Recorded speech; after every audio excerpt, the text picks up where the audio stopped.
happened abroad. And actually, I call them pilgrims, and had a lot of faith in what happened abroad, and maybe less faith in the U.S. When we come back, let's talk about that. Book TV is back tomorrow night with author Adam Cohen talking about his book, Nothing to Fear, a biography of 5 members of Franklin Roosevelt's inner circle. You can watch it Thursday night at 8 Eastern here on C-SPAN 2. Surveys tell us that the C-SPAN audience is split 50-50 between male and female viewers. C-SPAN, covering Washington like no other.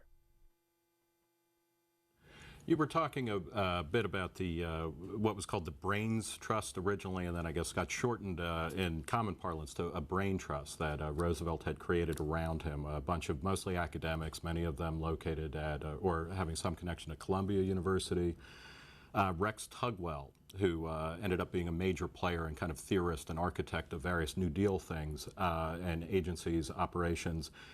He and a bunch of his friends in 1927 took a very interesting and retrospectively bizarre junket to the Soviet Union during, I guess, the era of the Sacco Vanzetti trial and whatnot. And him and most of his colleagues were bowled over by what they saw there. Talk a little bit about the junket chapter in your book, which is really a stunning piece of kind of historical recreation of who went over there, what did they see, and then what did they bring back to the U.S.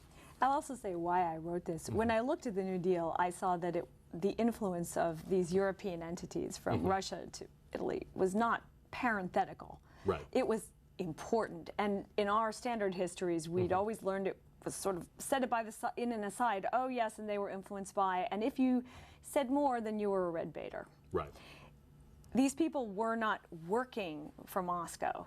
They were New Republic authors. Right. They were like people we know. But they were influenced by Moscow. Right. So as well as Italy. As well as Germany, Italy, and way over on the right. If you go look at the covers of Forbes, you'll see Mussolini all over the place in the 20s. You're talking about recently? No, no, in the 20s, the covers of Forbes in those days. So Americans were interested in what was happening abroad, and these were relatively left-wing professors. Unemployment was way down there. So their left-wing arguments didn't have much reverberation at home. And so in 1927 they go on this trip to the Soviet Union. It's a time when the U.S. does not recognize the Soviet Union yet, so it's an unofficial trip in a number of ways. And when American labor, organized labor, doesn't like the Soviet Union either, so they were a labor delegation that was unofficial. Why didn't the unions like the Soviet unions Union? Rightly knew that it was probably wrong what was happening in the Soviet Union, and they didn't want a part of it. That wasn't their kind of worker. Okay.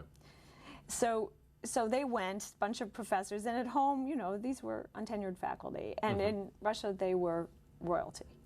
There were the red carpet, and Stalin, one of them was Rex Tugwell, an interesting professor from Columbia who I follow through the entire book, a very good-hearted man who meant well and believed in, again, the economy of scale, and his background was agriculture. Another was Paul Douglas from Chicago, who later became Senator Paul Douglas, a man of great integrity, who was a labor professor at the time and had come at University of Chicago, had come from Maine, where he had seen men lose their arms logging and no one taking care of them, and he really believed in a stronger government, unemployment insurance, and so on. A third was called Brophy. Trying to think who else. Another was a sort of Paul Krugman of the day, or maybe Samuelson, named Stuart Chase, a journalist, an accountant who wrote about economics everywhere and was very, very famous. And they went over and they had a good time. And Tugwell saw the farms, and there were Potemkin villages put up for them. Right, and this was at the period where Stalin had basically had consolidated power and then was starting the collectivization process. It was before the really bad stuff was known. The war seemed to be over, so new economic policy. He seemed to be more moderate, socialism in one country, not world revolution. But you know, Stalin's agenda was to get American labor from this. And they had this 6 hours plus interview with him, and they also got to see Trotsky, and they each wrote in their diary. Trotsky wore a white suit, what Stalin wore. So you could go back and find what they wrote, and they were extremely inspired. And each one of them came back and wrote a book. Right. or an article, or they debated. And Stuart Chase wrote a book too, and his book was there were several books, but one of them was called A New Deal, and it appeared in 1932. And the last sentence of A New Deal is, "Why should Russians have all the fun in the world?" Right. Yeah. So you see the continuity.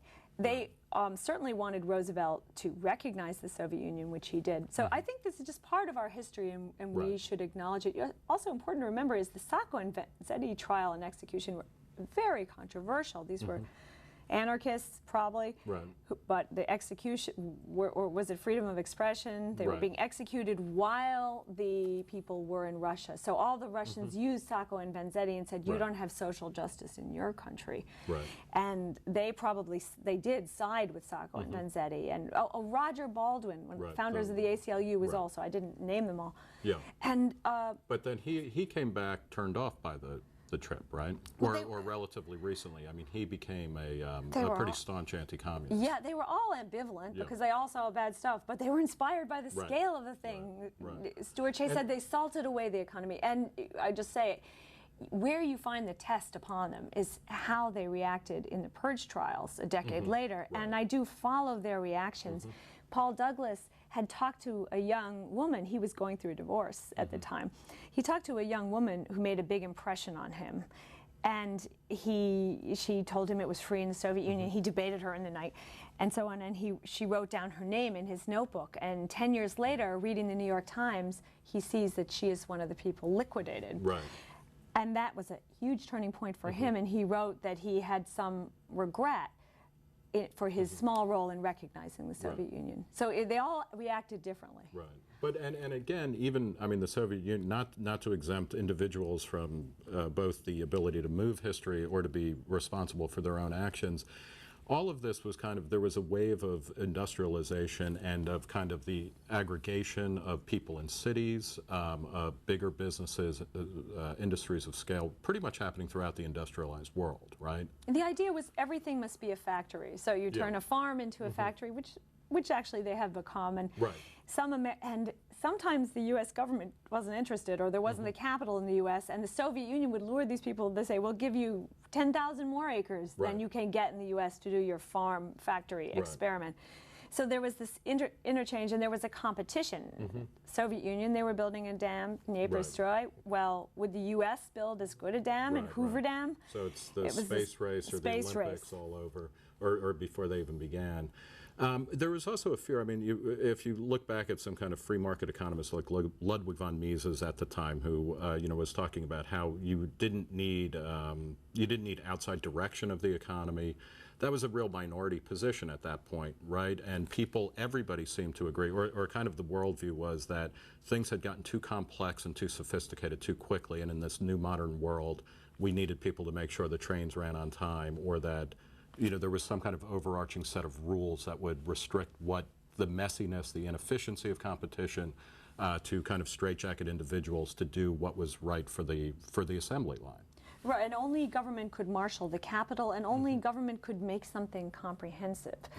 And that's been disproven by the internet here most recently. I don't think we could have imagined the internet would arise by itself, or with some government funding and university. But it exfoliates out in a way nobody in this organic way. Yeah, the way that Hayek and Mises, the two great free market libertarian economists, talk about things being the result of human action but not of human planning. That is more common now, but back then that was a voice in the wilderness, certainly. Certainly. Now, Tugwell, talk a little bit about his actual role in and kind of his trajectory in the New Deal. Well, I like Tugwell very much because he was honest. He reminds me a little bit of Secretary Reich, who was the labor secretary, Robert Reich, although he is far more left-wing than Secretary Reich. He knew what he believed, and he went in government, and he loved Roosevelt, and Roosevelt loved him. So this is also a book about policy agony. It's about when you go in government and you do your best, and you're not appreciated, and the thing that's produced is not what you planned, and nobody cares. And He was a Columbia professor.